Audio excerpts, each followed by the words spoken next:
আসসালামু আলাইকুম প্রিয় ফুটবল প্রেমীরা, কেমন আছেন আপনারা? আমি ভালো আছি। আপনারা কেমন আছেন? কথা বলবো আর্জেন্টাইন হতভাগা ফুটবলারকে নিয়ে। এখন এক কথায় আমরা সবাই বুঝে গিয়েছি কাকে নিয়ে কথা বলতে এসেছি। হ্যাঁ, অবশ্যই দিবালাকে নিয়েই কথা বলতে এসেছি। কারণ আর্জেন্টাইন সবচেয়ে হতভাগা যদি কোনো ফুটবলার থেকে থাকে, তার মধ্যে সবার উপরেই থাকবে দিবালার নামটা। কি বলেন? ঠিক আছে, চলুন মূল প্রসঙ্গে যাই। কেন দিবালা বিশ্বকাপে নেই আপনি বলতে পারবেন? এখন আপনি বলে দিবেন যে দিবালা বিশ্বকাপে নেই মেসির জন্য। আবার অনেকে বলবে হ্যাঁ মেসির জন্য কেন, যুক্তিটা বলবেন। তখন উনি যুক্তি দেখাবে, মেসি যে পজিশনে খেলে দিবালা সেই পজিশনে খেলে। মেসি যে সময়ে ফুটবলে এসেছে দিবালা সেই সময়ে ফুটবল আসাটা উচিত হয়নি। ফুটবল বলতে আর্জেন্টিন দলে আসাটা উচিত হয়নি। আবার অনেকেই বলবেন যে খেলে এই জায়গায় দিবালার মতো প্লেয়ার কেন, ম্যারাডোনার মতো প্লেয়ারও সুযোগ করে নিতে পারতো না। এই জন্য দিবালার কপাল খারাপ, সে ম্যাচের সময় আর্জেন্টিন দলে এসেছে এবং সে এই কারণে বাদ পড়েছে। তবে আমি বলবো এটা পুরোপুরি উল্টো।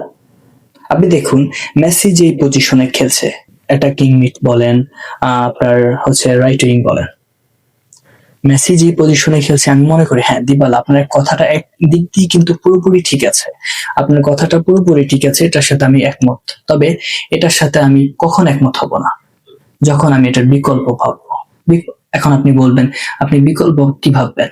বিকল্প আমি এটাই ভাববো, আপনি দেখুন মেসি কিন্তু প্রতিটা ম্যাচে 90 মিনিট খেলবে না, এবং মেসি কিন্তু প্রথম ম্যাচে যে ইনজুরি হবে না তারও কোনো গ্যারান্টি নেই। আপনার একজন ফুটবল প্লেয়ার যে কোনো মুহূর্তে ইনজুরিতে পড়তে পারে, আপনার তার রিপ্লেসমেন্ট লাগবে। এখন আপনি যেহেতু বলতেছেন মেসির যে জায়গাটা ওই জায়গাটা দিবালা খেলে, তাহলে অবশ্যই মেসির জায়গায় একজন রিপ্লেসমেন্ট আপনার দলে খুবই গুরুত্বপূর্ণ। কারণ মেসির যে পজিশন, কারণ মেসির যে জায়গাটা, ওইটা যে কতটা গুরুত্বপূর্ণ সেটা আমরা 2022 বিশ্বকাপে দেখে ফেলেছি। এটা নতুন করে বলার কিছু নেই। তো সেই জায়গায় আপনার রিপ্লেসমেন্ট রাখবেন না মেসির?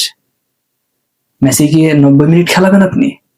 মেসিকে কোচের যদি মনে হয়, স্কালোনির যদি মনে হয় 70 মিনিট খেলিয়ে উঠানোর দরকার, উঠিয়ে উনি কাকে নামাবেন?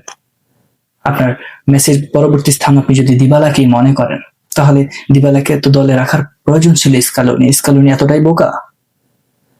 স্কালোনি এতটাই বোকা বলেন? স্কালোনি কিন্তু এতটাও বোকা না। কারণ সে মেসির জায়গায় দিবালা থেকেও বেটার পাওয়ার জন্যই দিবালাকে কিন্তু বাদ দিয়ে দিয়েছে। আর সত্যি কথা বলতে এটা আমি বিশ্বকাপের আগেই, আমি কেন আর্জেন্টাইন ফ্যান কিংবা যত ফুটবল ফ্যান আছে তাদের মধ্যে বেশিরভাগ ফ্যানই বুঝতে পেরেছে যে দিবালা বিশ্বকাপ স্কোয়াডে থাকবে না। তবে আমি পার্সোনালি বুঝতে পেরেছি, কারণ আমি বিষয়টা নিয়ে একটু ভেবেছি।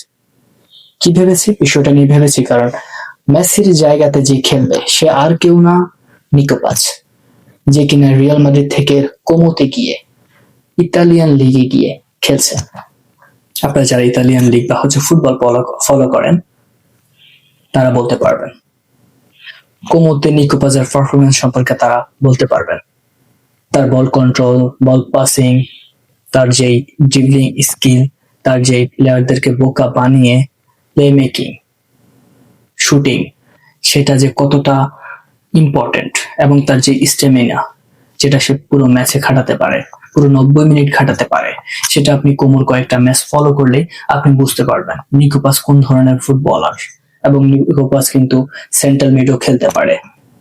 তো সেই জায়গায় দিবালা কিন্তু এই মুহূর্তে আপনার আহামরি ফর্মেও নেই। দিবালা কিন্তু এই মুহূর্তে আপনার কি বলবো, আগের মতো যে রিদম ছিল আপনার রোনালদোর সাথে থাকতে ইউভেন্টাসে যখন খুব দারুণ পারফরমেন্স করেছিল, ওই পারফরমেন্সের মতো তার ফর্মও নেই। তা আপনি কিভাবে রাখবেন দিবালাকে বলেন? হ্যাঁ, আমি দিবালাকে পার্সোনালি পছন্দ করি। আর্জেন্টিনার সকল ফুটবল ফ্যানই তাকে খুব পছন্দ করে। আমি এই জায়গায় বলবো Scaloni as a not a bad choice. সে তার চয়েসটা ঠিক রেখেছে এবং তার যেটা চয়েস করার দরকার ছিল সেটাই চয়েস করেছে। আমার মতে দিবালার থেকে নিকো পাচ বেস্ট। আপনার মতামত কমেন্ট বক্সে দিয়ে যাবেন। নিকো পাচ বেস্ট না দিবালা বেস্ট?